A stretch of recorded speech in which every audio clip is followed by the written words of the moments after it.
the richest man in the East, and he is black. Job 30:30.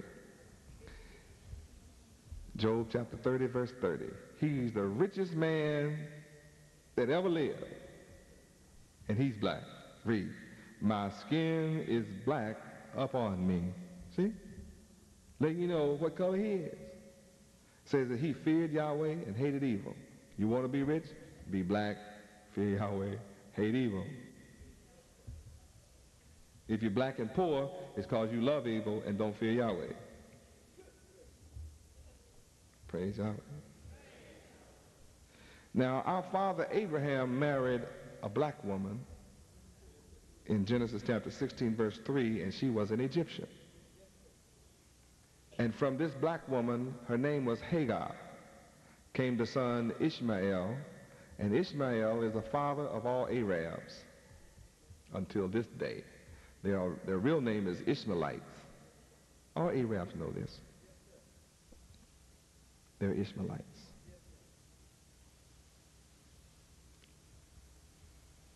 Praise Yahweh. Moses is described as a black man in Exodus chapter 2, verse 11 and verse 19.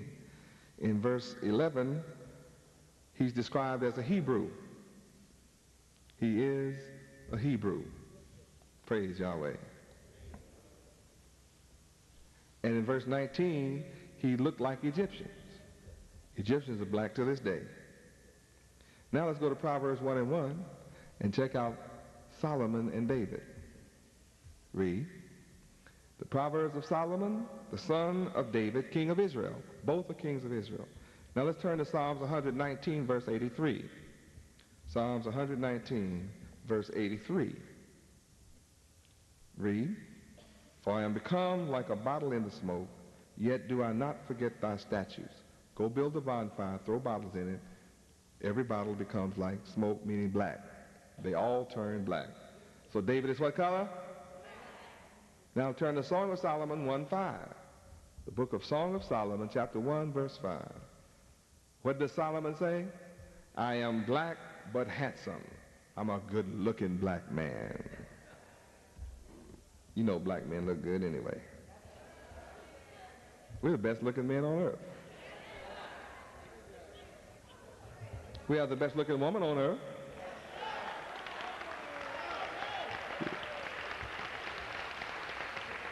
Praise Yahweh. You want to kiss a black woman, you got something to kiss. Big, thick, juicy, luscious lips. She got something to sit on, too. Cushion. That's why the brothers be hanging all out looking. Best looking women on earth. You definitely the queen of the planet. Praise Yahweh. I love you. I love you.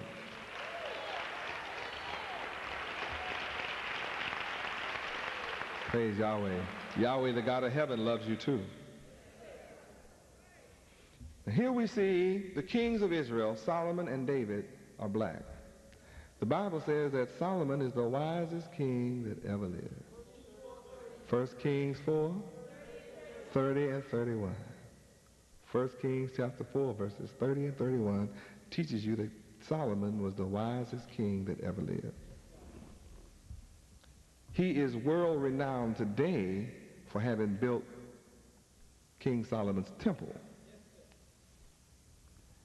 And there's a whole world of brotherhood worshiping King Solomon, his temple, not understanding what that really is all about. Not understanding the true significance of what that is all about. But when you come into the full knowledge of what that temple really represents, you'll come to me right away. You won't wait. You'll go ahead and turn your ring over, come on and take it off, and just hand it to me. And be free from now on. See, the knowledge of King Solomon's temple, since the Bible was written by Masons, it was not written, it was translated. It was translated by Masons, and the Masons' duty was to hide the knowledge of Yahweh from the so-called black man of America, the slave, so as to keep him a slave. And Masons were heard to say, since they ran the country anyway, they were heard to say in the halls of Congress and in the Library of Congress that they had done all possible to extinguish the light so that no black man would ever be able to see it. So even though someone blindfolds you and take you into a room and take your blindfold off and you think you see the light, you never really see it. All you truly see is symbols. See 3 candles, but it's a symbol. You see the Bible as the great light, but then it's 2 Corinthians chapter 3 verse 14 say that your mind is blinded until this day in the reading of the Old Testament. You have a veil over your mind, over your brain, that can only be done away in the Son of Yahweh only. So the only way you'll ever be able to read the Bible with an understanding is through me. I have to remove the veil over your mind. Can only be taken away in Yahweh ben Yahweh, the Son, the potentate's potentate. I'm the only one that can give it to you. When you understand the Bible and understand it as the light, then you'll understand who I am. You'll know that I'm the light.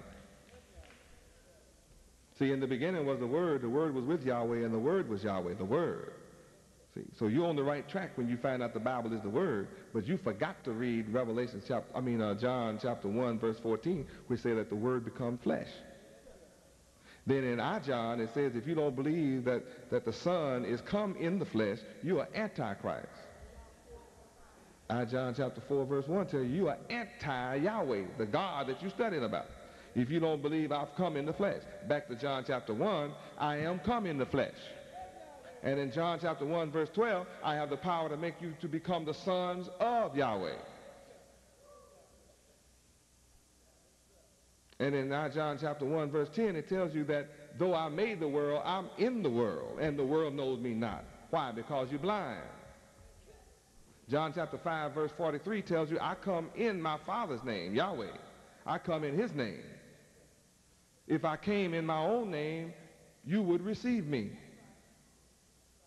But because I come in my Father Yahweh's name, you won't receive me.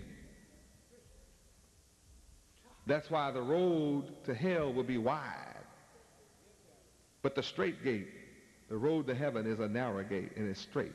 Few of you there be that find this gate, this road. Though many of you are called, few of you will choose.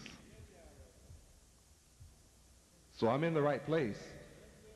I'm redeeming you without money. I paid for these seats. Isaiah 52, verse 3 tells you you're being redeemed without money. I paid for all these seats. In all the major cities across America, I spent over $250,000. Between last year and this year, I spent $500,000 just renting facilities like this. Am I surprised that the building is not full? It's not prophesied to be full. It's prophesied not to be full. Be a traveler every now and then. I know that. But the fame of Yahweh is growing.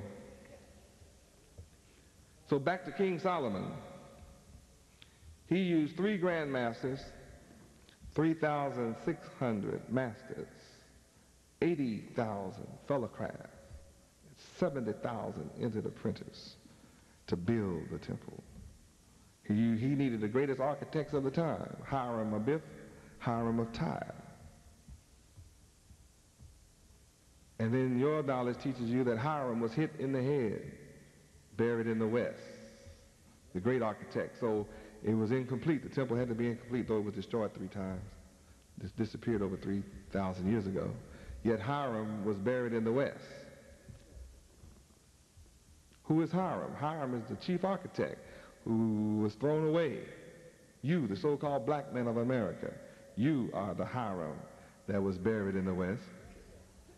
And all the wise men were sent for to try and raise him. All the brothers of the craft tried to raise him, but the flesh fell away from their bone. No matter what grip they used, the grip failed and the body flesh fell away.